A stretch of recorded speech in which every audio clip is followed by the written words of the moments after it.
tütarlaps mult korra sai. Koer on puhas tõugu, hästi pai. Ei hauguta, ei hammusta, armastab vaid jalutada väljasta. Harjumaal Keilas kogunesid heatujulised inimesed Tankimäele.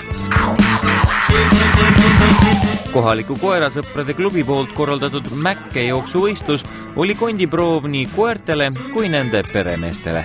Nüüd kõmma, nüüd aina jalutan ma. Reeglid olid iseenesest lihtsad. Peremees jooksis künka otsa ja kutsa pidi ta kinni püüdma. See, kes sivem oma koibi liigutas, oligi võidumees. Kõik käis aja peale. Võistelda võisid nii krantsid kui aadlikud. No mida peab tegema siis, kui kellelgi tärkab huvi?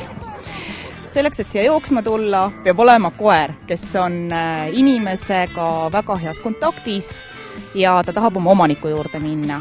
Et see on kõige eeldused ja alus. Ja loomulikult peab olema koer vaktsineeritud, nii nagu nõuded on kehtestatud, ja ta ei tohi olla agressiivne ei inimeste ega ka teiste loomade suhtes. Ja siis polegi rohkem kui jõudu mäge vallutama. Kohale tulnud kutsasid oli igat masti.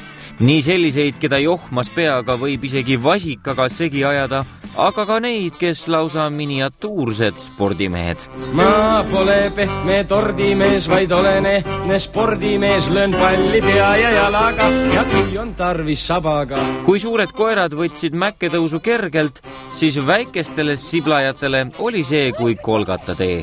Peremehega koos lustimisrõõmu ei vähendanud see aga karvavõrtki. Alguses oli meid 7 ja siis me siin mäejalamil istusime ja mõtlesime, et et siuke lahe koht on, et miks mitte aja peale proovida siit joosta. Huvi inimestest kasvab, inimesed viitsivad ja tahavad oma loomadega tegeleda ja miks mitte siis välja tulla ja omavahel suhelda, sest tegelikult on see üks mõnus suhtlemise koht, et kuna koeri on siin 90 ligi ja koera omanik iga koeraga on vähemasti 2 kaasas, siis on siin omasugustega suhelda.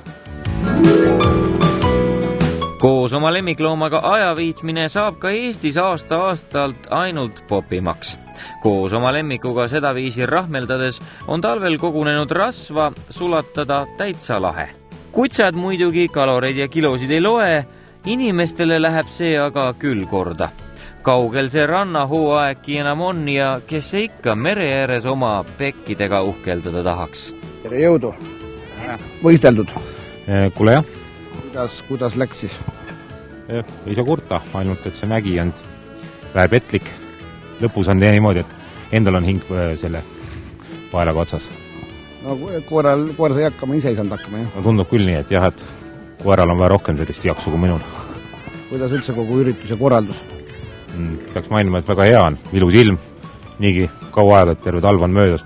Grüünesse saadki nii öelda, et nüüd saad koos perega välja ja julgete soovitada, et pere kaasa ja loodusesse? Loomulikult.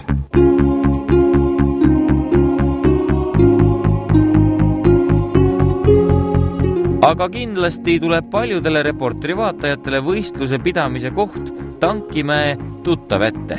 Alles hiljuti sai ju Reporteri vaataja kaasa elada ühele rebasepoegade päästeoperatsioonile. See toimus ju samuti Tankimäel. Hea, et punasabad õigel ajal sai minema toimetatud, sest sellise koerakarjaküüsist poleks nad vast eluga pääsenud. Teadmiseks veel, et tänaseks on rebasetited juba õnnelikult Nigula metsloomade turvakodus ja naudivad kevadet täiel rinnal. Iga väike aasi